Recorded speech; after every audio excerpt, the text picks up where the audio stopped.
एक सियार की 5 बातें जीवन में ढाल लेना, जीवन में कभी धोखा नहीं खाओगे। नमस्कार राधे कृष्णा दर्शकों, आज हम आपके लिए एक अत्यंत महत्वपूर्ण कहानी लेकर के हाजिर हुए हैं। तो आपसे एक मेरा छोटा सा निवेदन है कि कहानी को आधा अधूरा न छोड़ें, बल्कि पूरा ही सुन के जाएं, क्योंकि आधा अधूरा ज्ञान हमारे जीवन के लिए अत्यंत हानिकारक होता है।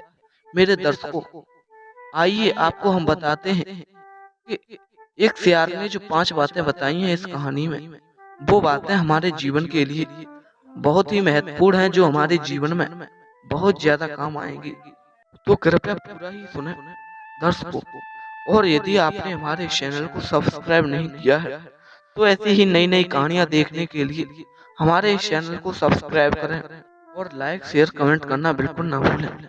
मेरे दोस्त, कहानी शुरू करते हैं। एक बार की बात है, एक बार एक जंगल में एक जंगल की एक सियार अपनी पत्नी और अपने बच्चों के साथ रहता था।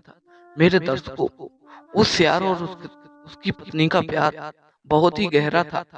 वो अपनी पत्नी को बहुत प्यार करता था और उसकी पत्नी भी अपने पति को देवता के समान मानती थी। वह सियार और उसकी पत्नी दोनों अपने बच्चों को साथ लेकर के सुबह से ही निकल जाया करते थे और पूरे दिन जंगल में अपना भोजन ढूंढते थे और भोजन को लेकर के वापस अपनी गुफा में आकर के बड़े ही आराम से खाते थे। मेरे दर्शकों, एक बार की बात है, एक बार क्या हुआ कि वह सियार अपनी पत्नी और बच्चों के साथ में घर से निकल गया और जंगल में जाकर खाना ढूंढने लगा। तभी क्या होता है कि उसी जंगल में एक शेर और रहता था। वह शेर सुबह से भूखा था और वह शेर उस सियार की गुफा में आकर के बैठ जाता है और सोचने लगता है कि इस गुफा में तो अभी तो कोई नहीं है, क्या पता थोड़ी देर बाद जो इस गुफा में रहता है वो आ जाए, तो मैं उसे चुपचाप से दबोच लूंगा और मेरा आज के भोजन की व्यवस्था हो जाएगी। मेरे दोस्त, क्या होता है कि थोड़ी देर बाद वह सियार और उसकी पत्नी अपने बच्चों के साथ में उसी गुफा के पास आते हैं। जो सियार था दोस्त, वह बहुत ही चालाक और समझदार था। उसने क्या देखा कि गुफा के बाहर किसी के अंदर जाने के पैर छपे हुए थे, मगर बाहर लौटने के पैर नहीं थे। यह देख सियार ने तुरंत अपनी पत्नी से कहा आराम से, पत्नी तुम यहीं पे रुको बच्चों के साथ में, मुझे लगता है हमारे साथ कुछ अनहोनी होने वाली है। मुझे लगता है इसमें कोई है जो हमें खाने के चक्कर में है। मेरे दर्शकों, यह सब उसकी पत्नी ने सुना तो उसने भी जब देखा उसमें अंदर जाने के पैर तो थे मगर बाहर आने के पैर नहीं थे। वह दोनों बाहर ही खड़े हो गए और सियार ने चालाकी दिखाते हुए एकदम से कहा, अरे गुफा, तुम मुझे रोज तो बुलाती थी, जब मैं बाहर आता था तो कहती थी कि आओ मालिक अंदर आओ और आराम से विश्राम करो, मगर आज तुम मुझे क्यों नहीं बुला रही हो। मेरे दर्शकों, ऐसा उसने जो अंदर था शेर, उसको पागल बनाने के लिए किया था। दर्शकों, उस सियार की बात अंदर बैठा वह शेर सुन रहा था और उसने सोचा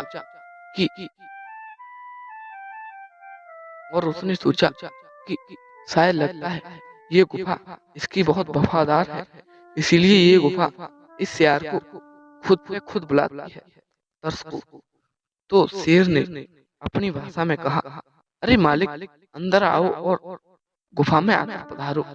जैसे ही उस शेर ने कहा, वैसे ही सियार को मालूम पड़ गया इसमें तो शेर है और ये हमें खाने के चक्कर में बैठा है। वैसे ही सियार ने तुरंत वहां से अपनी पत्नी और बच्चों को लेकर वहां से भाग गया और एक सेफ जगह जाकर रहने लगा। दर्शकों, इस कहानी से हमें यह शिक्षा मिलती है कि हमें हमेशा चालाकी से काम लेना चाहिए और हमें कभी भी बिना सोचे समझे कोई काम करना नहीं चाहिए, क्योंकि यदि वो शेर बिना कुछ सोचे समझे उस गुफा में घुस जाता तो वो शेर उसके बच्चों और उसकी पत्नी और उसको सबको खा जाता। दर्शकों, फिर सियार ने अपनी पत्नी और बच्चों को 5 बातें बताई और कहा, बच्चों, तुम मेरी इन बातों को ध्यान में रखना, जीवन में कभी धोखा नहीं खाओगे। और उसने कहा, नंबर 1, हमें हमेशा बुद्धि से काम लेना चाहिए। यदि मैं आज बुद्धि से काम नहीं लेता और उसमें ऐसे ही घुस जाता, तो वो शेर आज मुझे खा जाता। नंबर दूसरी बात, कुछ करने से पहले हमें आगे का सोचना चाहिए। हमें हमेशा 4 कदम आगे की सोच कर चलनी चाहिए, तभी हम कामयाब इंसान बन पाते हैं। दर्शकों, यदि हम आगे की सोच कर नहीं चलेंगे, तो आगे चलकर हमारे साथ गलत हो जाएगा। दर्शक बंधु, नंबर तीसरी बात, हमें शरीर में छोटे हों बेशक, हमारे सामने कितना भी बड़ा क्यों ना हो, यदि हम बुद्धि से काम लेंगे तो हम उसको जरूर पराजित कर देंगे। इसीलिए हमें हमेशा बुद्धि से काम लेना चाहिए। हमें अपना बड़ा हो तो उस पर अपने शरीर का वार नहीं करना चाहिए, बल्कि अपनी बुद्धि का वार करना चाहिए। दर्शक बंधु, नंबर चौथी बात, यदि हमारा कोई शत्रु तुरंत ही पैदा हुआ हो, तो हमें तुरंत मार देना चाहिए। यदि हमारी बीमारी कोई उत्पन्न हो रही हो, तो डॉक्टर से दवा लेकर उसको तुरंत सही करानी चाहिए। दर्शक बंधु, यदि वो बड़ी हो गई, तो वो बड़ी होकर हमारी ही मौत का कारण बनेगी। नंबर 5 में आखिरी और अंतिम बात, दूसरों को कमजोर नहीं समझना चाहिए। दर्शक बंधु, यदि हमारे सामने कोई व्यक्ति है, तो हम उसे समझें कि ये तो ऐसा ही कमजोर है, इसे तो हम गिरा लेंगे या इसे पराजित कर देंगे, तो हमें ऐसा बिल्कुल भी नहीं समझना चाहिए। क्योंकि क्या पता वो भी हमें पराजित कर दे और हमारी बेइज्जती कर दे। दर्शकों, इसीलिए हमें हमेशा दिमाग से काम लेना चाहिए।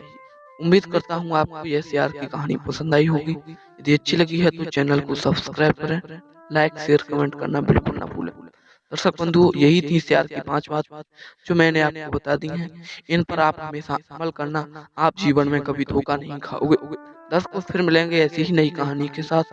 तब तक के लिए सभी को राधे कृष्णा, जय हिंद, जय शिव।